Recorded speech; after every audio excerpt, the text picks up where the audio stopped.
the way you came across my radar is I got your newsletter on LinkedIn. You do a really great newsletter on LinkedIn. And this one was about overthinking as it relates to happiness.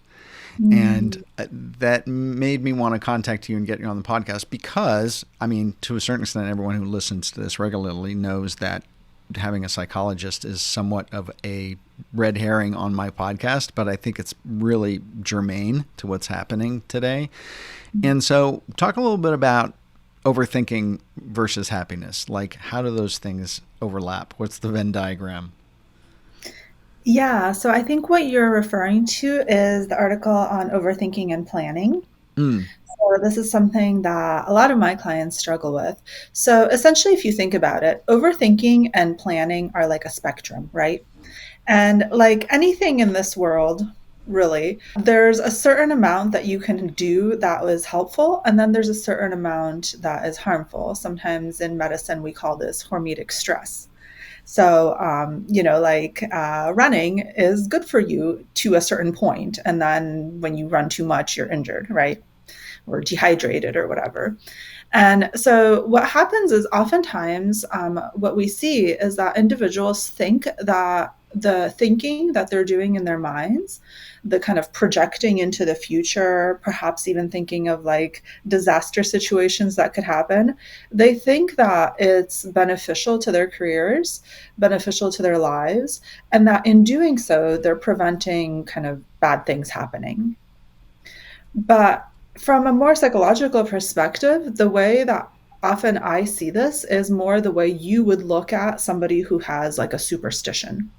mm. So I come from a quite a superstitious culture. So we don't open umbrellas indoors, we don't whistle indoors. Like there's all kinds of things that you don't do.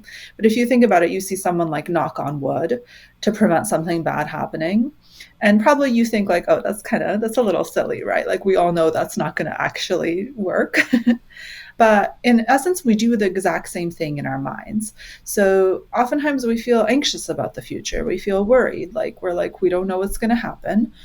We don't know if this endeavor is going to work out. We don't know if we're going to have success. So, in order to prevent failure or in order to kind of quench our fear, we engage in constant kind of worrying cycles or projections of possible situations that might be harmful in the future.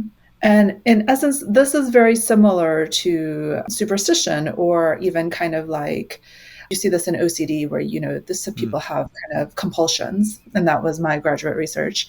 And so it's really helpful to understand this in the kind of angle of rumination. So Mm. a lot of people have heard about rumination, right? It's kind of one of the psychological concepts that are out there. And we know that rumination is incredibly highly correlated with depression. The more you ruminate, the more likely that And you're this is depressed. like cyclical thinking that you can't get out of the Of the pattern past, of the past. of the So it's past. about Okay. like basically like regurgitating things in the past, not in a helpful way, not like, oh, I'm gonna change and become a better person, but more like, oh my gosh, this happened, this Like was self bad. flagellation. Yeah, yeah, yeah, yeah. And so we know that rumination is like very bad for us psychologically. And oftentimes when I tell people like, okay, how much time do you think you should spend ruminating in your day? Like, what do you think would be helpful? Most of my clients are like, oh, well, yeah, like zero, right? Like that seems like the best scenario here, right? And I'm like, yeah, yeah, that makes sense. Like, and science points to that evidence. And so, but then we also know that worry is almost like the other side of the coin of rumination. So Mm. it's essentially rumination, but it's creating this like disaster in our brains for the future. Mm-hmm. And so the thing is, like, we don't consider worry as detrimental as rumination, but it essentially is. It's just the opposite. It's in the future.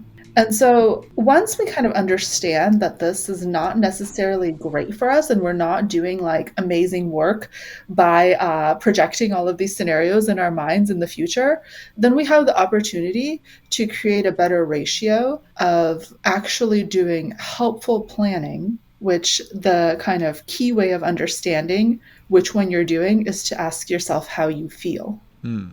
Currently. So, like now. Yes. So if you just engaged in a nice planning session, you're more likely to feel calm, excited, prepared.